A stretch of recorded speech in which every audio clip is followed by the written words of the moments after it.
Hi, welcome. I'm Alondra. Hey, David. Pleasure to meet you. David, nice to meet you. Thanks. How's your day going so far? I'm tired. Yeah, I know it's towards the end of the day. But all's good. We're healthy, so all good. That's a positive attitude. So I want to start off our session with welcome you to counseling. Thank you. So what we're going to do this session is just going to consist of us just getting to know each other better and go over informed consent. So informed consent is just more about your rights and what counseling entails, and give you more information about confidentiality. Okay. If at any time you have questions, just feel free to stop me. I'm going to be looking over some paperwork of your informed consent, just to make sure that I'm addressing everything that needs to be addressed before we begin our session. Okay. So what we're going to start off with is confidentiality. So confidentiality is basically anything that we share within our sessions. It's going to be confidential, so it can't leave this space. We want to ensure that you feel safe and secured with the information that is being shared. However, with confidentiality, there's going to be some limitations. Mm-hmm. So for instance, if there is suspicions of abuse to a child, the elderly, someone who is disabled, that is something that will break those limitations, and I would have to report that to the authorities. Another situation that could occur would be if a judge was to have a subpoena. So that information that is asked from the judge or court would have to be released to them. Another thing that would have to be released to the authorities would be if there's any suspicions of suicidal ideation.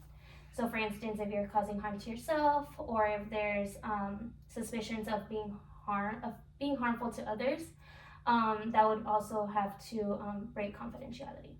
Do you have any questions about confidentiality? No, I understand. So another thing that I do want to discuss with you before we begin our session is your rights. So you have the right to leave counseling at any time if you feel this is not the best fit for you. You could go ahead and withdraw from counseling. Another thing that you have the right to is if you feel like I am not benefiting you in any way, I would encourage you to share that with me so that I could go ahead and help you get the right resources if that was to occur. Okay. Another thing that I would like to share with you, I should have mentioned it in the beginning, is that these sessions are going to be recorded. If you do give me the okay to record, for the reason that I am a graduate student studying to be an LPC. And so these recordings would be for my supervisor, who is Lisa McInnes. And these recordings would be shared with just her, and if she decides to share with the class, it's just more for feedback, right? Just to see what I need work on, my strengths, my weaknesses, and just to have that feedback to see what I can improve on. So if I do have your permission, do you think it would be okay for me to record? Okay, that's fine. If you have any other questions, if you for some reason one day want to stop the sessions and the recordings, you could go ahead and get that information with the practice, or you could also get that information from Ms. McInnes, the supervisor.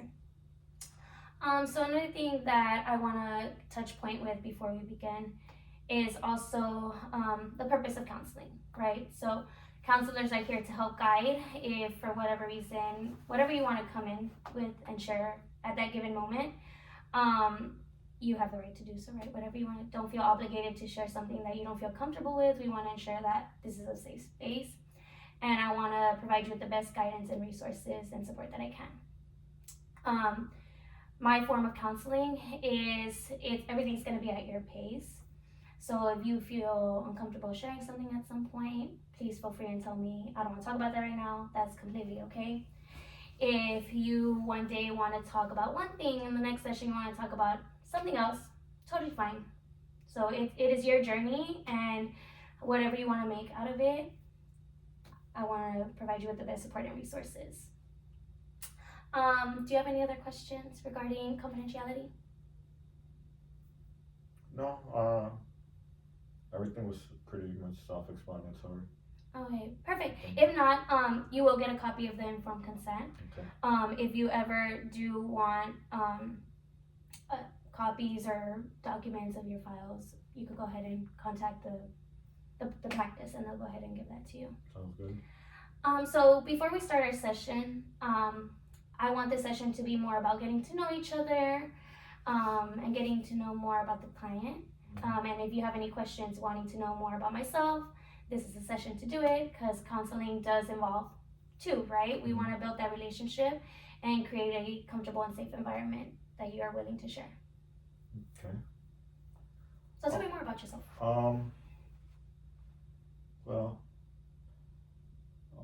happily married. Been married for over 20 years.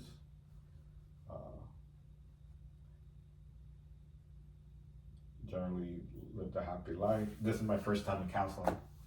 I should probably start with that. So, first Well, time. thank you for coming in. No, thank you for having me and so far being so welcoming. So first time in counseling. I have 2 kids.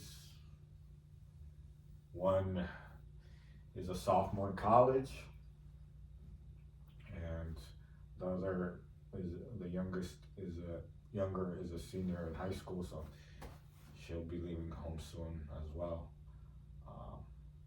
What are their names? Mary. Mary? That's the older one? No, the baby. Yeah, I have 1 girl and 1 boy. What's your son's name? David Jr. David Jr. Yeah, he's studying to be a doctor. You must be proud. Yeah, he's at Columbia University in New York, so far away. But yeah, very very happy. So, like I was saying, regular American family. I am close to retirement. I actually could retire if I want. Have had a very exciting and fulfilling career as a member of law enforcement. But I love what I do. It can be tedious and obviously a very demanding job, but I love what I do. So for now, I'll continue to do it until I feel the time's right. What part of law enforcement? I'm an investigative detective with narcotics. Okay. So, started off and made my way up there. I was part of the forensic team for a little while, and just took advantage of promotional opportunities and finding my niche. So it's with everything that's going on in the world and with the youth, narcotics are a huge problem in our society, and every time that we make a big bust or bring a big criminal organization down, it definitely feels good to get people off the streets and hopefully save a couple people's lives that could potentially fall victim to the epidemic that we have going on. So that's my professional life. Yeah, that sounds like a very demanding job, but also rewarding at the same time. It is, and recently I have encountered some more extreme personal demands, which is why I'm here. For the first time, I've been experiencing depression and anxiety based on a situation I've been having with family. Okay. Would you like to share a little bit more about how that's happening with your family? So, specifically, I lost my mother approximately 3 years ago. I'm sorry for your loss. Yeah, she was up there in age, so I'm grateful for the time that I did have her. But thank you for condolences.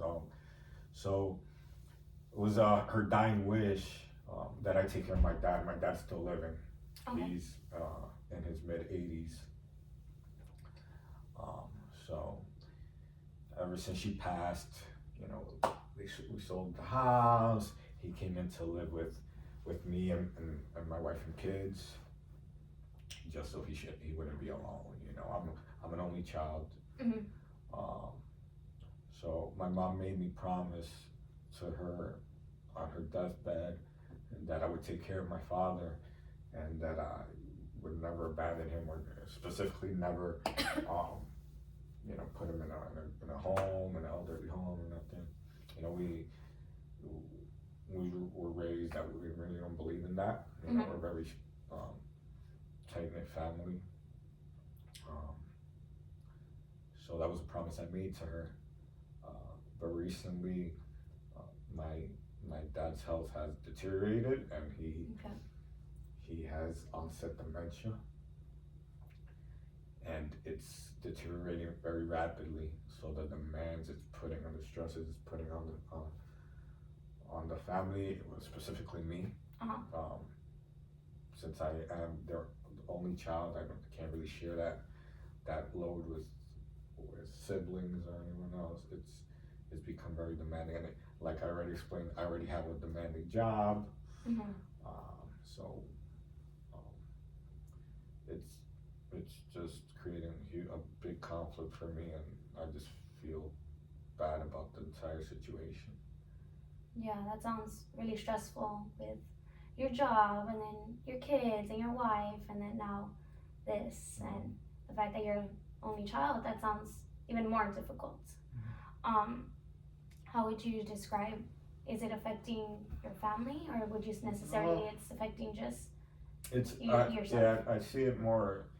It's within me and the relationship that I had with my dad and with my mom. My kids and my wife have been nothing but supportive, but they're adults. They have their own responsibilities as well. You know, I can't have them just stop doing what they're doing to take care of my father. You know, I can't do that either. And even if we did, it wouldn't be beneficial. The demands are just too much for him now. You know, he's forgetting everything. He's becoming agitated. The other day he peed on himself. You know, we really don't know how to handle this stuff, and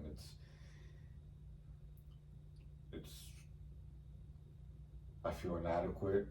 I feel confused. I feel like maybe I should be doing more, but I don't know what I should be doing. So it's just super overwhelming. But it hasn't. It's not something that has affected. Like it's not a family problem. Like it's a family problem. But you know, my wife never complains about it. My kids never complain. You know, the one that's at home because the other one is away. You know, they do what they can. But it's just it does bring stress. Ultimately, it does bring stress because I'm stressed and I'm sad and I'm upset. Sometimes I'm frustrated. Of course. But it's not something that derives from like my wife complaining about it, or it's more of the sense of responsibility I feel as a son. So what I'm hearing is that your family is very supportive of the situation that y'all are in right now, but I feel like from what I'm hearing, you can correct me if I'm wrong, that it's a lot on you and you're feeling very stressed. But at the same time, you have a lot of support. You have a lot of people in your corner helping you out. I do, but even having that support, I still feel overwhelmed and I still feel sad and at a loss for the situation. Of course, yeah. Would you say that that's affecting kind of like your daily routine? It changes. It changes the same way his reactions change, and you know, one second Now one day, 1 second, he could be fine, and 1 second, he could be experiencing some cognitive symptoms or forgetting this or sad. So yeah, it's very unstable. So it varies. Mhm. And how would you say your daily routines or your life was before the dementia? Everything was good. We would go family vacation. We went on a cruise together. When my son was here for summer break for a week, that was like a year ago. Um, Before his situation, we have people over. Everything's good, but now I don't feel like doing any of that. I don't want people over. I don't want um, to go out, do any recreational activities because I want to focus any time that I had to him and to try to take him to his appointments or see what I can do to help. Mm-hmm. So I heard that you guys like to vacate. You guys like going on vacations. Is that y'all's thing? Would you say like your bonding time? One of the many things, yeah. We like to explore other cultures and other countries. That's cool. Mm-hmm. Yeah. Would you say that now that this is happening, so I hear that your family is very supportive. Have they given you like any kind of advice or any kind of how to navigate the situation, or do you think it's just? No, not really, because they know the importance of the promise that I made to my mother, Mm-hmm. and they know how important it is for um, me to continue to have my dad living with us. Mm-hmm. So they're very respectful of that, and they navigate that conversation. So they really don't. They only ask how they can help. They really don't give me advice because they're sort of at a loss as well. It's our first time my family ever experiences something like this. Yeah, I hear you. So since they, I hear that you said that they always offer to help you during this time. Is there any other help that y'all are receiving when it comes to like medical wise for your father? I'm sorry. Yeah, well, we got different diagnoses and stuff like that. It's not. They say it's not something that's curable, right? It can only be you're only going to treat it. So it's not like irreversible. It's we can only treat it, or it's going to get worse. Yeah. So a lot of it is as time goes on is sort of preparing us for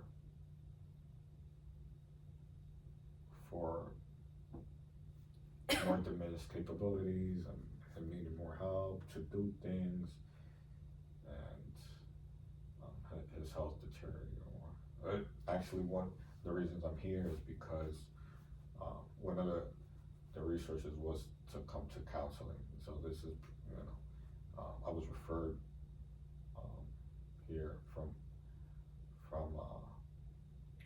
one of his practitioners. Okay.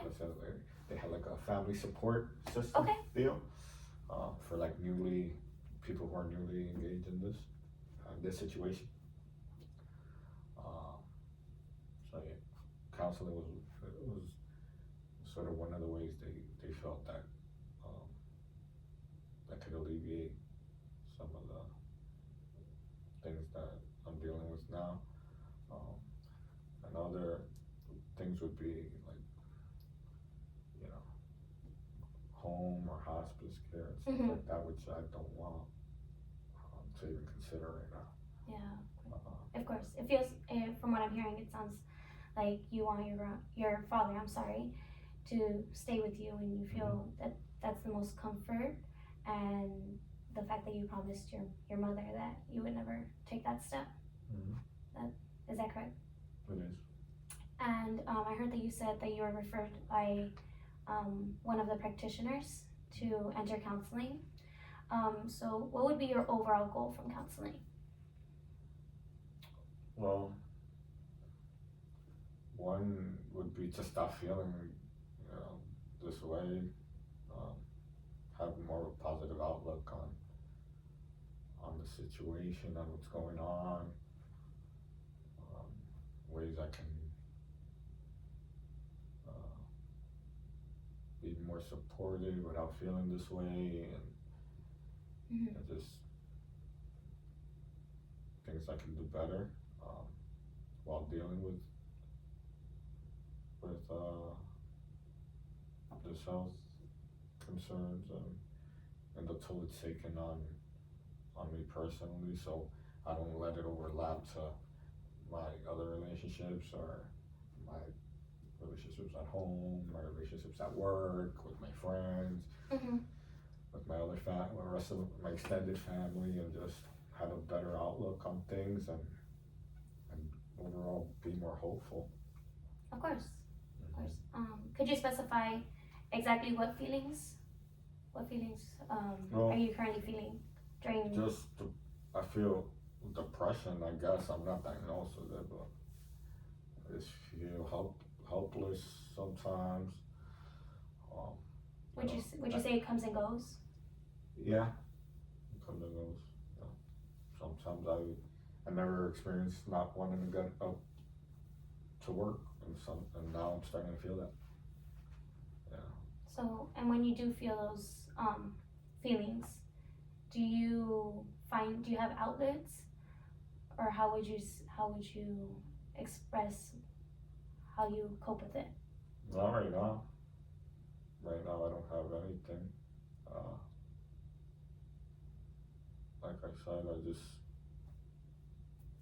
try to continue to live normal, but there's something that's impeding me.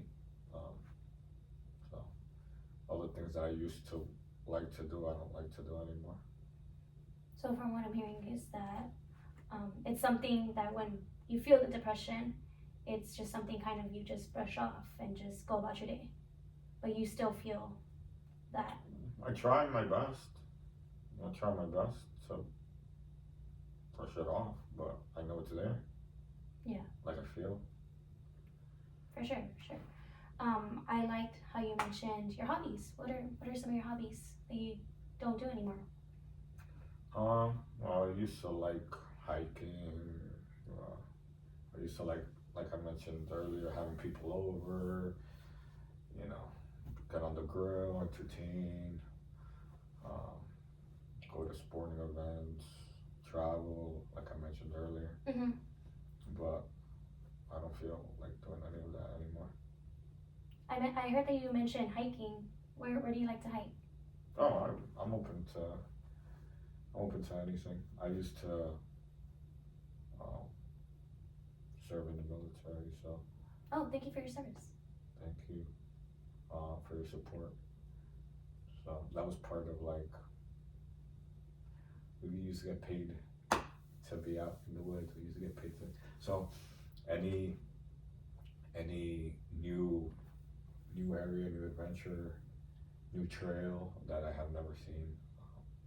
Yeah, it seems like you're adventurous. I wouldn't say I used to be a lot more, not anymore. Not in my 50s. It's a lot harder to be adventurous. Yeah, I can see where that age could sometimes affect our hobbies and kind of like what we want to do at that given time. So, well, thank you for sharing all that information with me.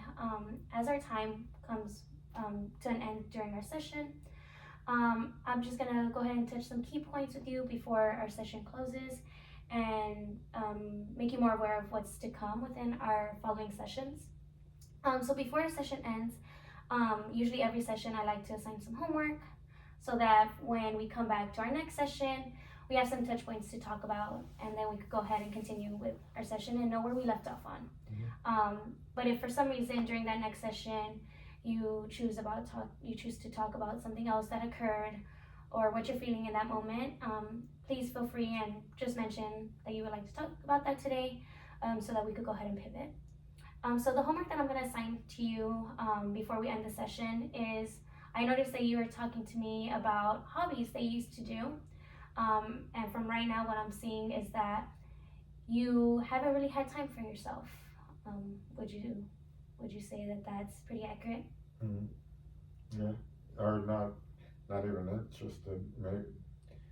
Maybe I still have the time, but I don't look at the time because maybe that interest overshadows it. The lack of interest, I should say.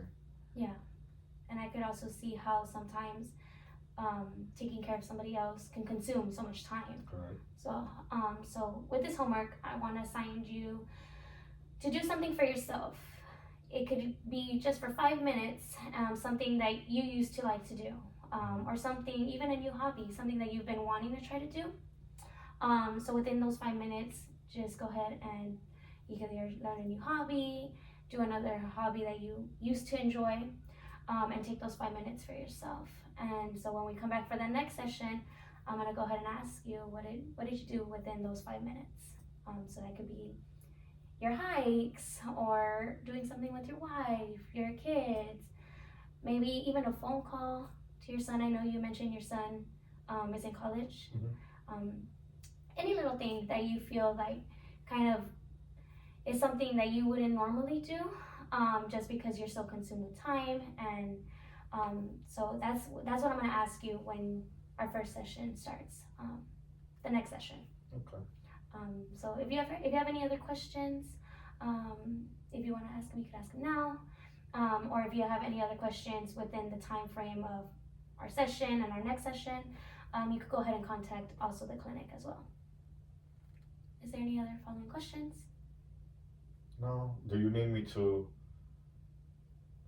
jot anything down within the activity, or just choose something? I mean, if you want to, you could.